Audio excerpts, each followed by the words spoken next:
بسم الله الرحمن الرحيم. الحمد لله رب العالمين، والصلاة والسلام على أشرف الأنبياء وخاتم المرسلين محمد وعلى آله وصحبه وسلم. ربنا هب لنا من لدنك رحمة وهيئ لنا من أمرنا رشدا. ربنا أرنا الحق حقا وارزقنا اتباعه وأرنا الباطل باطلا وارزقنا اجتنابه.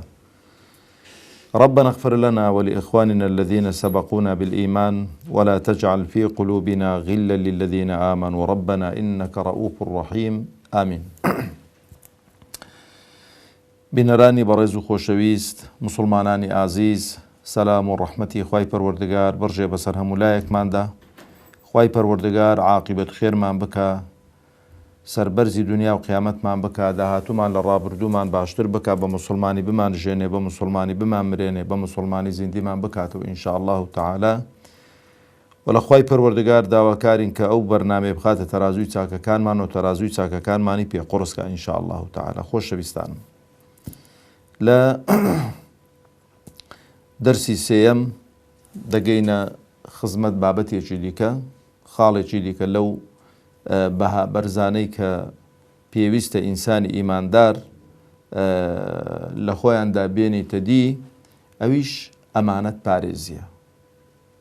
ئەمانەت یەکێکە لەو خاڵانەی کە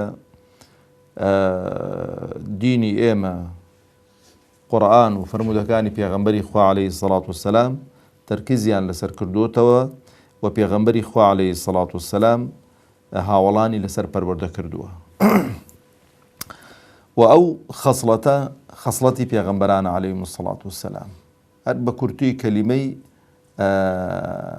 ئەمانەت یان ئەمین ئەوەیە کە خەڵک بەرامبەر بەو ئینسانە لە ماڵ و سەروەت و سامان و عەرز و ناموس و لە هەموو شتێکی خۆی ئەمین بێ، یعنی ترسی ئەوەی نەبێ کە خیانەتی لێ بکرێتن. خۆی ئەمانەت پێچەوانەکەی خیانەتە. یعنی کەسێک کە ئەمانەت پارێز نەبوو ئۆتۆماتیکیان خائینە، خیانەتکارە و دائیمەن دەبێ هەوڵ دەین. چونکە ها دائیمەن عولەما قسەیەکی جوان دەکەن، دەفەرمون هەر سونەتێکی پێغەمبەری خوا عەلەیهی سەڵات وسەلام وەلا بندرێتن بدعەتێکی لە جێدا دەندرێتن. هەر سونەتێکی پێغەمبەری خوا عەلەیهی سەڵات وسەلام وەلا بدرێ بدعەتێکی لە جێ قید دەبێتەوە. و هەر خەسڵەتێکی جوانیش لەو خەسڵەتانە نەمان دژەکەی و پێچەوانەکەی پەیدا دەبێ.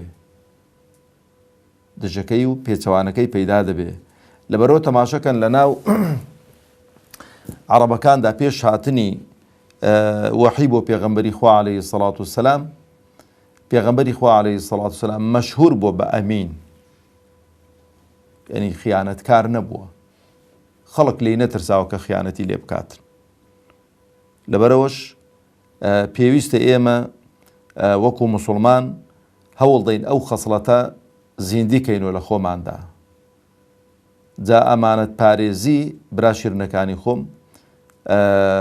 زۆر لایەنان دەگرێتەوە. لەبەرەوەش ئێمە کە باسی ئەو خەسڵەتانە دەکەین، باسی ئەو بەها بەرزانە دەکەین، پێم خۆش هەموو جارێتە ئەسیلێکی شەرعی، ئەنی پانتایی ئەو بابەتە لە قورئان لە فەرمودەکانی پێغەمبەری خوا عەلەیهی سەڵات وسەلام.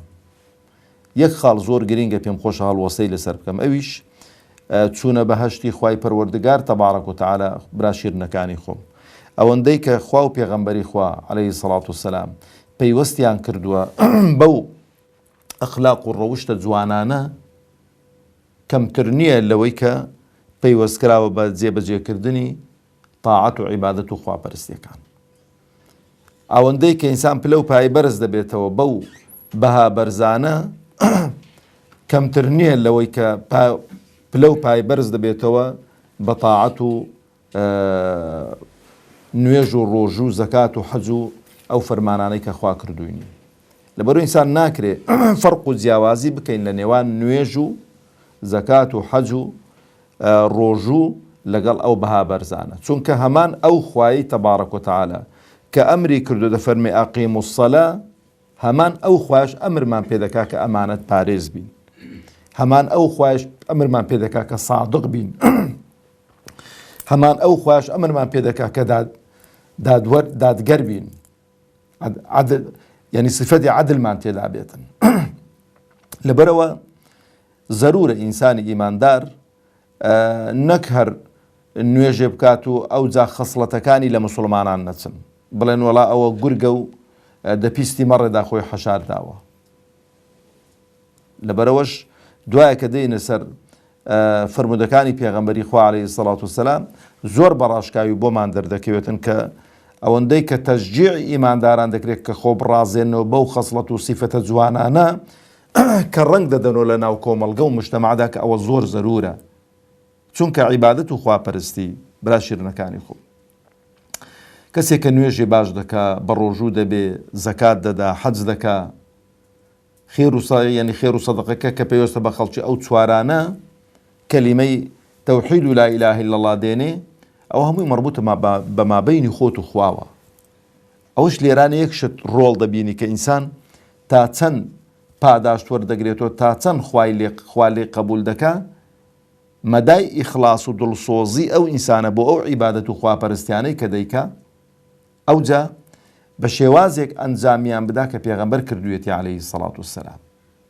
ئیخلاس و قبول یان ئیسابە. ئەوجا ئەو خەسڵەتانە بۆ زیاتر تەرکیزیان لەسەر کراوەتەوە زۆر لەبەرەوەی پەیوەستن بە ناو کۆمەڵگە و مجتەمەعدا. ناکرێ کۆمەڵگەیەک بەخۆی بڵێ من کۆمەڵگەیەکی ئیسلامیم مسلمانین ئەو خەسڵەتەی تێدا نەبن. بەداخەوەش دەڵێم یەکێک لەو خەسڵەتانەی کە نامێنێتن ئەو خەسڵەتەیە، خەسڵەتی ئەمانەت پارێزیە. حتا دەڵێ پێش ڕۆژی دوایی پێشەوەی کە دنیا خەرابێ دەگەڕێن دەڵێن ئەرێ کەس شک دەبەن کە ئەمانەت پارێز بێ و ئەمین بێ، دەڵێن بەخوا باز دەکەن دەفەرمون لە فڵانکە وڵاتەی لە فڵانکە قەبیلەی نەفەرێکی لێ ئەمانەت پارێزە. ئەها چەند موسیبەتە. لەبەرەوەش خۆشەویستانم ئەمانەت پارێزی جارێ هەر لە عیبادەت و خواپەرستیەوە کابرا دەبێ ئەمین بێ، لەوەی کە هەرچی کە بەندایەتی و عەبدایەتی بۆ خوای ئەنجامدا بۆ خەڵکی دیکەی ئەنجام نەدا، ئەوجا کە بە ئەمانەتەوە دەیکا منەت بەسە سەری کەس داناکاتن بۆ خوای دەکات. چکە من گەلێک زار دەڵێم با نمونەیەک بە کاری ئیسلامی بێنمەوە، چکە ئێمە لە کاری ئیسلامی داین و خوا لە هەموو لایەکمانی قبول کا. کاکە من لە کاری ئیسلامیدا پێویست ناکە منەت بەسەر کەسیدا بکەین. ئەتو بۆچی دەکەی؟ ئەگەر بۆ ئەمیرەکەت دەکەی، بۆ براگەورەکەت دەکەی، بۆ مەسئولەکەت دەکەی، بەخوا نەیکەی باشە بچیەوە ماڵێ باش. ئەمیش و ئێوەش بچینەوە باشترە. بۆ چکە ئەو هەموو ماندوو بوون و مەشەقەتەمان بەلاش دەڕوات. بەڵام ئەگەر بۆ خوای گەورەی بکەین منەت بەسەر کەس داناکەین کە ئاکە من بە واجبێکی شەرعی دەزانم، واجبێکی شەرعیشە. ئینسانیش لە ئەسنای واجباتی شەرعیدا منەت ناکات. کوڕەی وایە نوێژ دەکا منەتت بەسەردا دەکا. نوێژ کە واجبە لەسەری بە ڕۆژوو دەبێ منەتت بەسەردا دەکا. ئایش چێنم کوڕە دەیشتێنێتی پارت دەشکان خۆم چیشم پێدای. ئەمن پێت دەڵێم ئەگە بیشتێنی خوا محاسەبەت دەکا، خوا لێت قبول ناکا، زەرەر دەکەی. ئەو شتانە دەبێ زۆر ئاگادار بین. ئەمانەت پارێزی خۆشەویستانی خۆم هەم لایەنی کردداری و وەکو بڵێ بە فیعل و بەوانە بەشێکێتی، ئەنی کەسێک شتێکت لە کندا دەنێ ئەمانەتە لە لای تۆ کە گوتی ئەمانەتە پێویست ناکە تەماشەشی بکەی. کتابێکت لە کندا دێن دەڵێ کاکە ئەو کتاب بە ئەمانەت بێلات، پێویست ناکە بچی پڕ تەماشەکەی داخۆچی تێدایە. جانتایەکت لا دەدەنێ دەڵێ و جانتایە ئەمانەت بێلات، مەچوو بیکەیەوە و بە دوای ڕقم سڕیدا بگەڕێ دەبێ ئەو جانتایە چی تێدا بێتن. مۆبایلت لا دادەنێ دەڵێ و مۆبایلە ئەمانەت بێلات، پێویست ناکە بچی مۆبایلەکەی بکەی و بچێ ناو پرۆفایل و بچێ ناو ڕسمەکانی و بچێ ناو هەموو شتێکی بزانین داخۆچی تێدا ئەو مۆبایلە. ئەوە خیانەتکردنە لە ئەمانەت.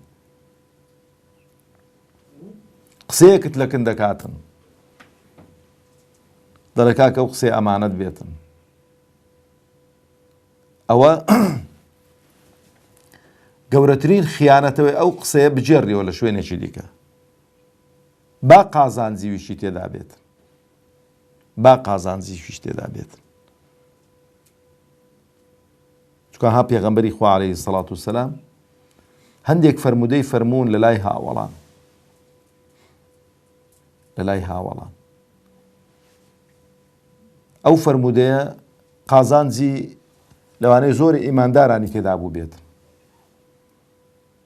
بەڵام باس نەکردنەکەیان بە ئەولاتر زانیوە. جارێگەر پێغەمبەر پێی فەرموو بن عەلەیهی سەڵات وسەلام باسی مەکەن، لەسەریشت دابانە باسییان نەدەکرد. چۆن سڕی پێغەمبەری خوا عەلەیهی سەڵات وسەلام بڵاو دەکەنەوە.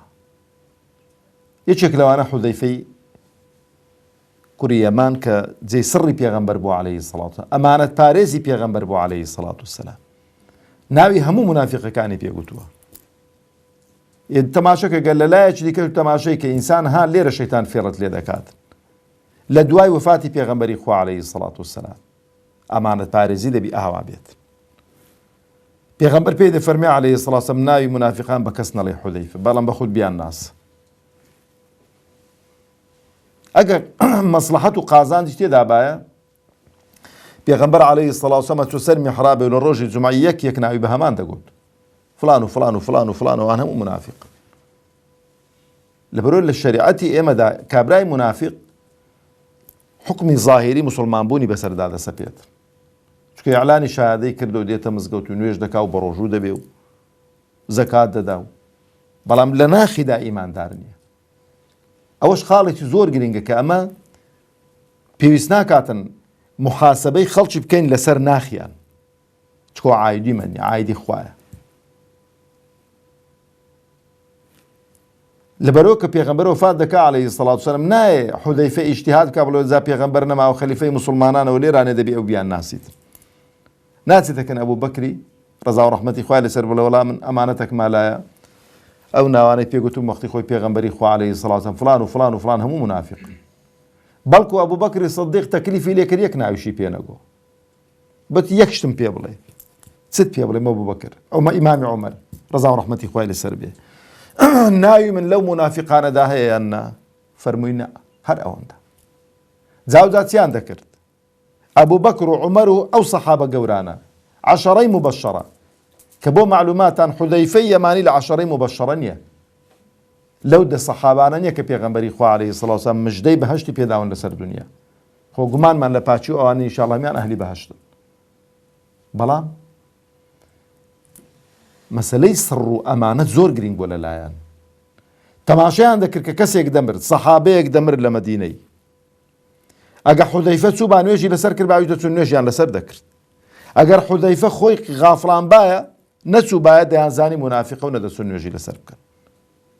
خۆی مەسەلەی نیفاق کاتێک دروست دەبێت کە دەوڵەت و ئیمکانیەتت هەبێ، لەو کاتەی نیفاق زۆر دەبێت خەڵکی بەرژەوەند خواز و خەرچی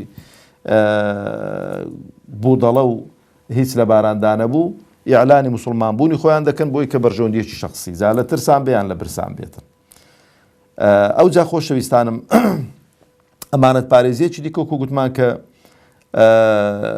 بەوەیە بە قسە و گفتارە کابرا تێت ڕادەبینی سڕێکت لا باز دەکا، قسەیەکت لا باز دەکا، ئەوکو کە نمونەم بە حوذەیفەی یەمانی هێناوە ناکرێ ئەو سڕە باسکەی. حتا پێغەمبەری خوا عەلەیهی سەڵات وسەلام دەفەرمێ کە کەسێک قسەی لەلا کردی ئاوڕی داوە داخۆ کەس دیارە ئەگەر پێشی نەگوتیەوە ئەمانەتە، ئەو ئەمانەتە دەبێ ئەو ئەمانەتەی بپارێزی. بینە سەر طبعاً خاڵێکی دیکە پێم خۆشە پێشەوە بچمە سەر ئایەتەکان. لاشەی ئێمە، عەقڵی ئێمە، ئەندامەکانی ئێمە هەمووی ئەمانەتن لە لامان. ماڵ و منداڵ ئەمانەتە، خێزان ئەمانەتە. ئەتۆ بۆ نمونە کەسێک کە ژن دێنێتن، ئەو کچە 20 ساڵ 25 ساڵ جاری وا هەیە، جاری وا بۆ 30 ساڵ دەڕوە لە ماڵی بابی بە خۆشترین ژیان پەروەردەکراوە ڕێزی لێنراوە کاتێک کە بە گوێرەی شەریعەتی خوا تەسلیمی تۆی دەکا کاچی خۆم ئەوە گەورەترین ئەمانەتە لە لای تۆ پێغەمبەر دەفەرمێ عەلەیهی سەڵات و ئافرەتەکان ئەمانەتن لەلاتان ئەمانەتی خوا تەبارەک و تەعالا بپارێزن کابراکو کوردەواری خۆمان دەڵێ پێیوە ماندوونەوە بەر شەقانی دەدا و سەر و چاوانی سۆر و شین دەکاتەوە ئەوە خیانەتکردنە لە ئەمانەت خیانەتکردنە لە ئەمانەت منداڵ کە خوای پەروەردگار منداڵت پێدەدا ئەمانەتن گەورەترین پارێزگاری لەو ئەمانەتی ئەوەی پەروەردەیان کەی بەرەو بەهەشتیان ببەی و لە ئاگری دۆزەخ بیان پارێزی هەموو هەوڵێکت ئەوە بێتن مەڵێ وەڵا جاوە عایدی خوای و خوای گەورە بڕاندوێتە مشەوە دەزانم بەڵام خوای پەروەردگار تەبارەک و تەعالا دەفەرمێەوە ئەن لەیسە للئینسانی ئیلا ما سعى وأن سعيه سوف يرى ئینسان بەرهەمی ماندووبوونی خۆی دەزانی ئەتو چێ دەزانی ئەو منداڵی تورۆ جەهەنەمیان لۆ بەهەشتەیە آخر بەرەڵای کە بەرەو جەهەنەمێ دەڕوا کاکە ڕەفیقی خراپ پەیدا دەکات بەسە تو پیاو بە ئەمن با پیاو بم نسحەتیان کەین ئامۆژگاریان کەین غەڵەتەکانیان بۆ ڕاستکەینەوە دەی جارێک دوو بیستی دوعایان بۆ بکەین زۆر بەردەوام دوعایان بۆ بکەین خوای گەورە هیدایەتیان دەدا ئینشاءالله لەبەرەوەش ئاگاتان لەو خاڵانە هەبێتن ئەو جا خۆت ئەو ئەعزانەی کە خوا پێیداوی ئەمانەتن وەرزشی بکە ئیحتیمام بە خۆت بدە خواردنی کەم بخۆ خواردن لەسەر خواردن مەخۆ کاتی خەوت تەنزیم کە کاتی خواردنت تەنزیم کە ئەو هەمووی ئەمانەت پارێزی ئەو لاشە و لارەیە کە خوای پەروەردگار تەبارەک و تەعالا پێیداوی لەبەرەوە پێویستە کە ئێمە بە شێوەیەکی ورد لە ئەمانەت حاڵی بین یعنی تەماشەکە کابرا گچکەترین فورسەتی دەستکەوێ تەماشە دەکەی خیانەتت لێ دەکات خیانەتت لێ دەکات جیرانی تۆە عەرزی بە عەرزی تۆیە پەرژینەکەی تێک دەدات و لەوێنی نیو مەتری بستەکی دینی تەورەت و بەو بستەی چت لێ دێ غەریب ئەو هەموو زەوی وزارەت هەیە ئەگەر بەوەی تێر نەبووی بەو بستەی تێر دەبی قیسپەکەی بینی لە سنووری منی بچەقینە کە گەورەترین خیانەتە لە جیرانەتی و لە ئەمانەت دەیکەی لەبەرەوەش خوای پەروەردگار تەبارەک و تەعالا لە سوورەتی النساء آياتي 58 دەفەرمێ أعوذ بالله من الشيطان الرجيم إن الله يأمركم أن تؤدوا الأمانات إلى أهلها وإذا حكمتم بين الناس أن تحكموا بالعدل إن الله نعم ما يعظكم به إن الله كان سميعا بصيرا طبعا أو آية لبر كمي كاتك ناتوانين تواوي كين بلام أو ندي ظلم خواهي قرد فرمي إن الله يأمركم أمرتان بيدك أخوة نكرد فرمي أمانة بارز أمرتان بيدك بأمر يعني أويك لأمر فرماني خوا درچه قمرا دبي لا ري دبي قروة سر دبي بدبخت دبي يكم شدة فرمي أن تؤدوا الأمانات إلى أهلها أمانتي خلقك تسليمي خلق بكنوا لبرو سبب نزول آياتكش لسرتبو فتح مكي أويك كليلي كعبي بدزبو دركي هي كعبة كليلي كبدستي قبيلية يوبون مسلمان نبوون كاك هجرتيان نكردبو هر جاتي پیغمبريان دكرد عليه الصلاة والسلام كليليان لي ورقرتن خواي قور آياتي نار دخوار أمانتك تسليمي خلق خويان كنوا